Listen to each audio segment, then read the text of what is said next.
마귀가 에덴 동산에서 대승을 거둔 적이 있습니다. 바로 하나님께서 하나님의 형상대로 지음받은 아담과 하와, 비록 자식은 없었지만은 이 두 내외가 가정을 이루고 살 때에 하와가 혼자 있을 때에 와서 또 유혹함으로 인해서 하나님께서 최초에 만드신 바로 하나님의 가정을 완전히 쑥대밭이 되도록 만들었습니다. 불순종하게 함으로 인하여서. 그래서 또 사이가 충천한 이 마귀가 또 구약시대 때 여러 사람을 통해서 하나님이 세우신 나라와 또 가정들을 또 불순종하게 만들고 하나님을 떠나게 함으로 인하여서 또 이기는 것처럼 보였습니다. 그러나 마태복음 4장에 기록된 말씀처럼 금식 이후에 또 예수님을 3번 유혹하였지만 이번에는 만만치 않습니다. 첫 번째 사람 아담은 넘어갔습니다. 선악과를 따먹음으로. 그러나 두 번째 사람 아담인 예수 그리스도는 넘어가지 않았습니다. 기록된 말씀으로 오히려 마귀의 이 모든 시험을 이기셨습니다. 그리고 때가 얼마 남지 않은 거로 인해서 마귀는 베드로가 말하는 것처럼 우는 사자처럼 두루 다니면서 삼킬 자를 찾기 위해서 오늘 또 동분서주하고 있습니다. 그런데 사람이 타겟일 수도 있지만은 가정이 타겟이라는 사실을 우리는 기억해야 됩니다. 왜냐하면 신앙생활하는 여러 분들 각자가 바로 믿음의 가정에서 구성원으로서 살아가고 있기 때문입니다. 오늘 저는 특별히 본문 10절과 11절 말씀을 중심으로 가정들을 온통 무너뜨리는도다 라는 그런 제목의 말씀으로 함께 말씀의 은혜를 나누고자 합니다. 사실 오늘 제목의 말씀을 들으면 우울하지요. 가정들을 그것도 한 가정도 남김없이 온통 무너뜨리는도다. 그런데 무너지지 않는 가정이 있습니다. 그 가정은 바로 그리스도인의 가정인데 오늘 이 말씀의 배경을 잠시 한번 살펴보도록 하겠습니다. 10절 11절 말씀 우리 다시 한번 읽어보겠습니다. 시작. 불순종하고 헛된 말을 하며 속이는 자가 많은 중 할례파 가운데 특히 그러하니 그들의 입을 막을 것이라. 이런 자들이 더러운 이득을 취하려고 마땅하지 아니한 것을 가르쳐 가정들을 온통 무너뜨리는 도다. 아멘. 한마디로 요약하자면은 오늘 이 초대교회 성도들은 믿음은 뭐냐? 그리고 구원은 뭐냐? 구원은 오직 믿음으로 말미암아 얻는 것이라는 것을 알고 있었던 바로 초대교회였습니다. 그런데 유대교에서 개종하여 그리스도인이 된 사람들, 오늘 등장하는 할례파 혹은 할례당, 이 사람들이 집집마다 혹은 사람들을 만나면서 가르치는데 무엇을 가르쳤습니까? 구원은 말이야.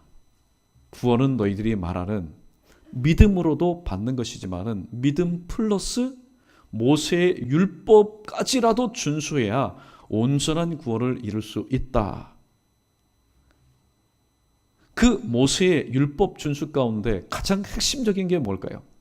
그건 유대인으로서 바로 할례를 받아야만이, 너희가 가지고 있는 믿음 위에 할례를 받아야만이 온전한 구원을 이룰 수 있다라고 그렇게 가르치며 다녔습니다. 이것은 사도 바울이 그리고 예수님의 제자들이 가르친 것과는 정반대의 가르침이었습니다. 그런데 그 가르침이 오늘 이 디도라는 제자가 목회를 하고 있었던 그레데 교회 가운데 만연이 되었고, 또 이로 인해서 또 적지 않은 수의 사람들이 믿음이 흔들리기 시작하였다는 사실입니다. 11절 하반절에 가정이라고 표현이 되어 있는데 헬라에 보면은 오이코스라는 얘기입니다. 집이라는 얘기죠. 그러나 오늘 문맥상 볼 때에 그냥 하우스, 어떤 집이라는 의미보다는 바로 그리스도인의 가정들을 의미하고 있습니다. 그런데 무너뜨린다라는 얘기는 뒤집어 엎다, 전복시키다, 멸망시키다. 굉장히 좀 그 내용이 굉장히 폭력적입니다. 왜냐하면 그만큼 그들의 기세가 등등하고 그 파괴력이, 그 악영향이 엄청났기 때문입니다. 그러나 아무리 준비하여서 향방 없이 온다 할지라도 오늘 하나님이 세우신 이 그리스도의 가정이, 자, 그리스도의 가정의 정체성이 무엇인지를 확실히 알게 되면은 아무리 그러한 일들이 있다 할지라도 스쳐 지나갈 때 상처를 입지 않는 가정이 어디 있겠습니까? 주님께서 말씀하신 것처럼 비바람 창수가 날 때에 모래 위에 지은 집과 또 반석 위에 지은 집, 반석 위에 지은 집이라고 해서 깔끔하지는 않습니다. 비바람 창수로 인해서 기스도 나고 그 다음에 금도 가겠지요. 또 창문도 깨어지겠지요. 그러나 그 터 자체는 온전한 것처럼 오늘 하나님께서 세우신 그리스도의 가정의 모습, 그리스도의 가정의 모습은 어떠한지 세 가지로 함께 상고해 보도록 하겠습니다. 첫 번째, 그리스도의 가정은 하나님이 주인이신 가정입니다. 하나님이 주인이신 가정은 하나님의 뜻을 이루며 사는 가정입니다. 하나님의 말씀에 순종합니다. 하나님을 닮아가는 가정입니다. 이 가정에는 세 가지의 건강 비결이 있는데 데살로니가 전서 5장 16절과 18절에 기록된 말씀처럼 첫 번째, 이 가정은 항상 기뻐하고, 두 번째, 이 가정은 쉬지 않고 기도합니다. 그리고 범사에 감사하는 가정이 바로 하나님의 뜻을 이루며 사는 그리스도의 가정입니다. 그러면은 그리스도의 가정인데 하나님이 주인 되시는 그 가정을 어떻게 이룰 수가 있을까요? 성경에 보면은 방법이 다 기록되어 있습니다. 바로 계시록 3장 20절 말씀이죠. 자, 우리 자막 여러분 보시고 함께 크게 읽어보겠습니다. 시작. 볼지어다 내가 문 밖에 서서 두드리노니 누구든지 내 음성을 듣고 문을 열면 내가 들어가 그로 더불어 먹고 그는 나와 더불어 먹으리라. 아멘. 주님과의 영적인 교감, 영적인 교제가 있는 그 가정이 바로 하나님의 뜻을 이루는 가정, 그리스도의 가정입니다. 또 하나님이 주인 되시는 가정은 하나님께서 모든 것을 책임져 주신다라고 말씀하고 있습니다. 여러분, 책임져 주신다라는 말은 무엇입니까? 이 말은 맡기라는 얘기입니다. 절대로 우리가 맡기지 않는 것에 대해서는 하나님이 책임져 주지 않습니다. 요즘에는 시설이 좋지만은 시설이 좀 낙후됐던 과거에 굴뚝이 있고 온천 표시가 되어 있고 목욕탕이지요. 목욕탕에 가면은 뻘건 글씨로 크게 말합니다. 맡기지 않은 것에 대해서는 책임지지 않습니다. 그 맞는 거예요. 귀중품이 있으면은 맡기라는 겁니다. 맡기지도 않고 그것을 잃어버렸을 때에 자 내놔라. 우리는 책임지지 못하겠다라는 겁니다. 근데 하나님께서 맡기라는 것은 이 정도의 맡기라는 것이 아닙니다. 마태복음 11장 28절에 보면은 수고하고 무거운 짐진 자들아 다 내게로 오라. 내가 너희를 쉬게 하리라. 수고하고 무거운 짐을 지고 와라. 오라는 얘기는 뭡니까? 그것을 내게 맡기라는 거죠. 여러분, 크고 작은 짐들이 있습니다. 내가 가지고 있으면 절대로 쉼이라는 것을 얻을 수가 없습니다. 쉼이라는 것을 얻을 수 있는 것은 맡길 때에 나에게 비록 쉼이 되는 겁니다. 수고하고 무거운 짐을 맡기지 않으면은 내게 짐이 될 뿐이지 쉼이 되지 않습니다. 그러면은 구체적으로 그리스도인의 가정, 하나님이 주인 되시는 그 가정은 무엇을 하나님 앞에 맡겨드려야 될까요? 시편 37편 5절에 보니까 인생길을 맡겨드려야 된다. 또 시편 55편 22절에 보면은 우리의 짐을 하나님 앞에 맡겨드려야 된다. 또 잠언 16장 3절에 보면은 우리의 행사를 하나님 앞에 맡겨드려야 된다. 그리고 우리 모두가 공감하고 있는 베드로전서 5장 7절에 보면은 너희 염려를 다 하나님께 맡기라라고 말씀하고 있습니다. 여러분의 가정의 주인은 누굽니까? 만약에 하나님이 주인 되지 않는 가정이면은 인생길도 행사도 짐도 염려도 다 누가 책임져야 됩니까? 내가 도맡아서 내가 책임져야 됩니다. 근데 내가 책임질 수 있으면 참 좋겠는데 책임질 수 있는 능력이 나에게는 없습니다. 그저 우리는 만들어낼 뿐입니다. 일도 만들어낼 뿐이고 말도 만들어낼 뿐입니다. 저질러 놓을 뿐입니다. 그러나 이 모든 것을 정리하여 주실 분은 누굽니까? 우리의 연약함을 아시고 우리의 무지함도 우리의 무능함도 아시는 하나님, 바로 그분께 우리가 이 모든 것을 온전히 맡겨드려야 되는데 맡겨드릴 수 있는 근거가 뭐냐? 바로 하나님은 내 가정, 우리의 가정, 우리 교회의 바로 주인이시기 때문입니다. 그러므로 오늘도 여러분이 인생 살아가면서 특별히 맡겨드려야 될 텐데, 이단 경계 주일 이후에 계속해서 새벽마다 이단 경계에 관한 메시지를 증가하고 있습니다. 특별히 오늘 여러분 신앙생활하면서 하나님, 오늘도 주변에 자꾸만 이런 소리가 들리는데요, 이런 미혹의 소리가 들리는데요, 어떻게 해야 되겠습니까? 제가 여러분에게 분명히 말씀드렸습니다. 여러분 1대1로 맞서지 마십시오. 1대1로 맞서다가는 그들은 이미 모든 것을 철저하게 준비한 사람들입니다.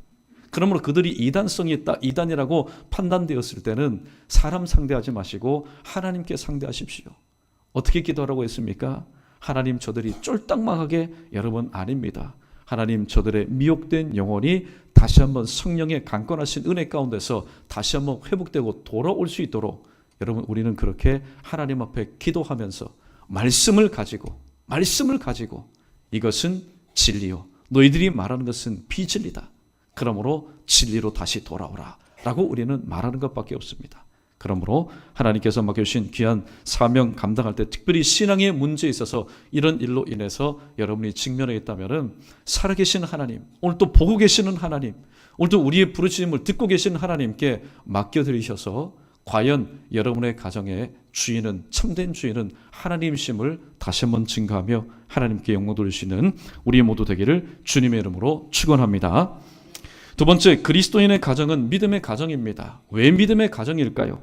로마서 10장 17절에 그러므로 믿음은 들음에서 나며 들음은 그리스도의 말씀으로 말미암는다 얘기합니다.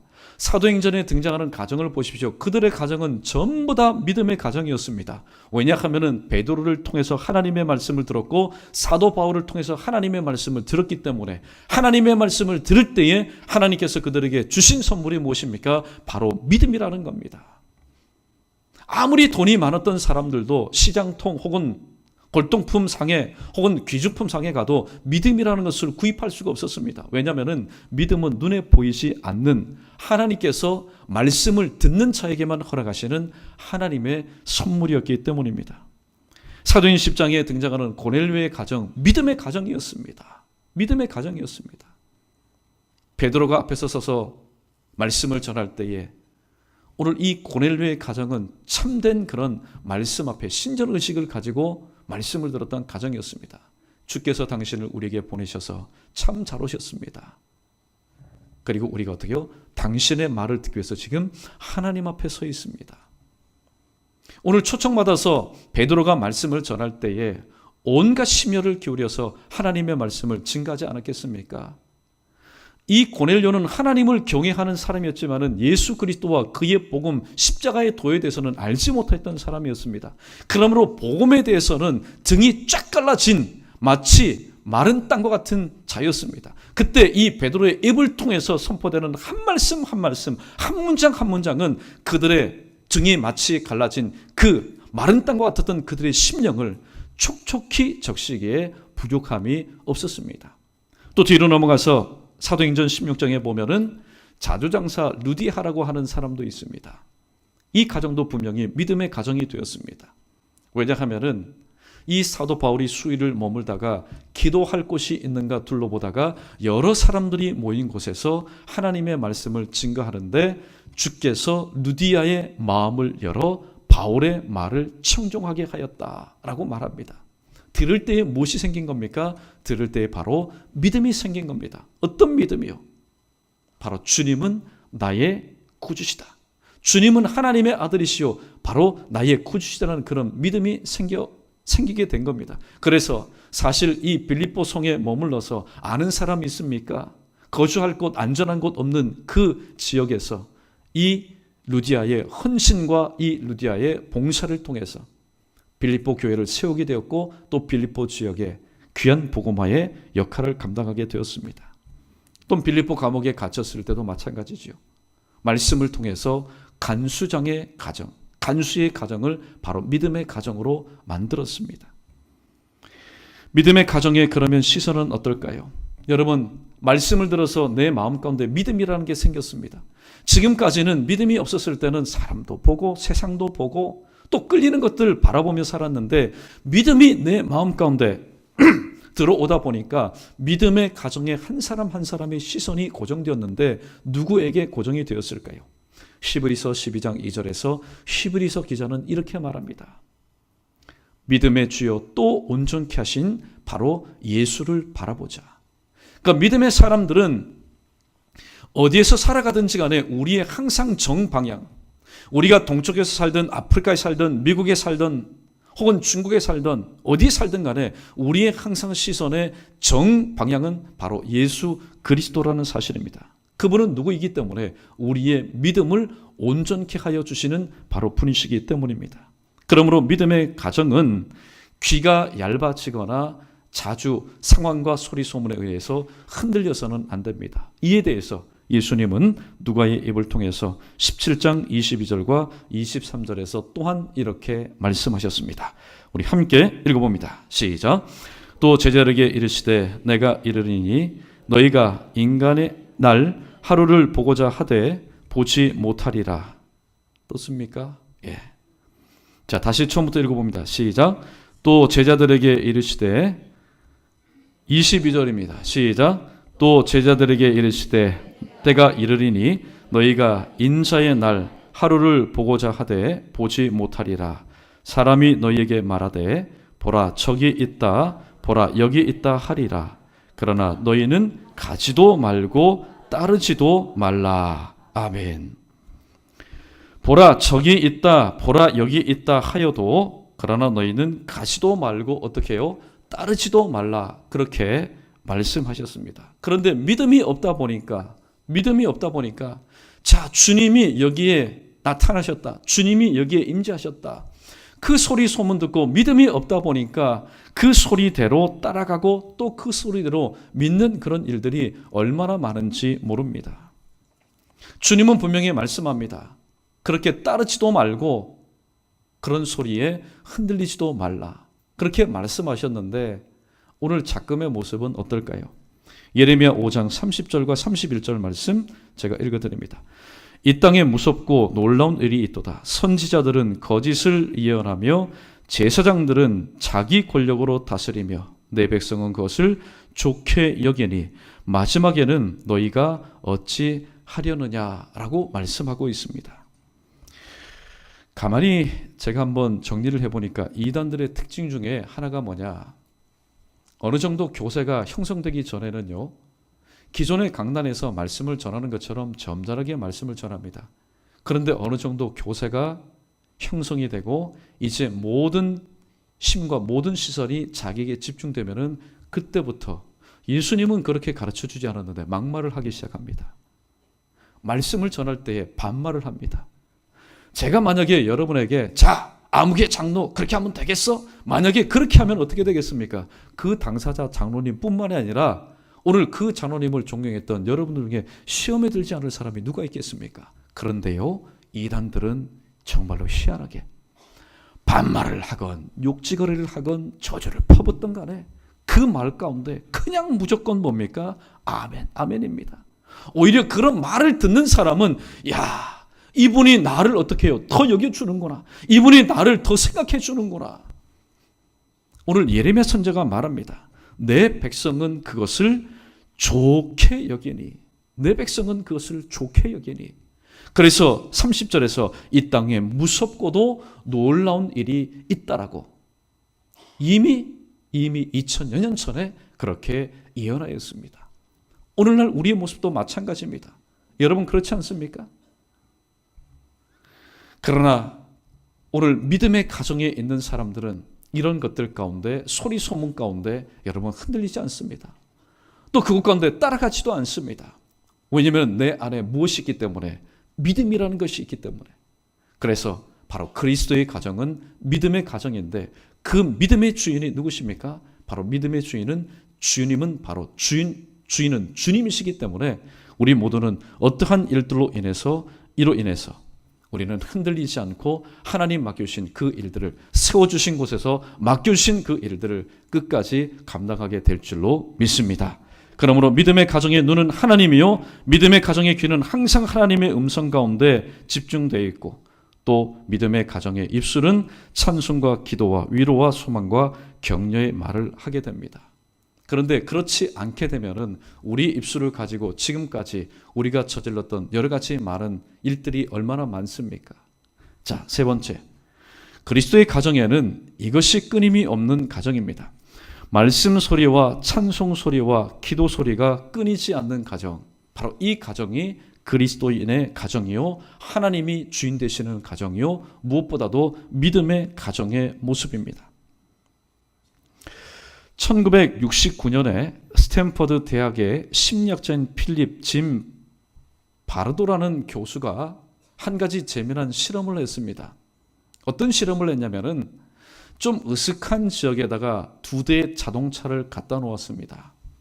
그리고 한 대의 자동차는 본넷이죠. 그것만 열어놓고 또 한 자동차는 본넷도 열어놓고 그리고 창을 깨 놓았습니다. 그래서 어떻게 되는가 실험을 했는데 본넷만 열린 그 차는요, 그 차는 그냥 뭐 엔진만 잠깐 훔쳐갈 뿐이었습니다. 그런데 유리창까지 깨진 그 차는 어떻게 되냐면은 10분 만에 엔진이 없어지고 타이어도 없어지고 또 핸들도 없어지고 모든 것이 순식간에 없어져 버리게 되었습니다. 그래서 이를 가리켜서 바로 브로큰 윈도 이론, 즉 깨진 유리창 이론이라는 것을 내어놓았습니다. 여러분 가정도 마찬가지지 않습니까? 저에게는 이런 경험이 있습니다. 저희 아버님이 목회하셨을 때에 예배당을 한번 건축한 적이 있었는데 아마 무슨 연인지 모르겠지만 한 2달 정도 예배당 건축이 지연이 되었습니다. 터는 파놓았는데. 그러니까 누가 와서 점령한지 아십니까? 전국 철거민 연합회에서 와가지고 텐트를 쳐놓고 또 해산물을 팔기 시작했습니다.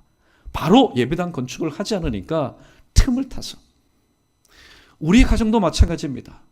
연희동도 만약에 어떤 집이 있는데 그 집의 주인이 한 달 정도 살지 않아 보십시오. 그리고 유리창도 깨지고 만약에 문도 열려 있다면 그 집은 범죄의 소굴이 될 것입니다. 이런 이론을 우리 교회 가운데 여러분의 가정 가운데 한번 적용해 보십시오. 그리스도인의 가정이라고 표말은 붙어 있는데 오늘 이단이 지나갑니다. 다 알고 지나갑니다. 그런데 한 번 지나가고 2번 지나가고 10번을 지나가도 말씀 읽는 소리 한 번도 들리지 않습니다. 또 찬송 소리 한 번도 들리지 않습니다. 기도하는 소리 한 번도 들리지 않습니다. 그리고 6개월 만에 또 왔습니다. 아무런 소리가 들리지 않습니다. 야, 이 가정은 어떤 가정이다. 이 가정은 잠자는 가정이다. 이 가정은 오늘 또 하나님과의 관계가 끊어진 가정이구나. 그러니까 이단들이 찾아와서 어떻게 해요? 그때부터 활동하기 시작한다는 사실입니다.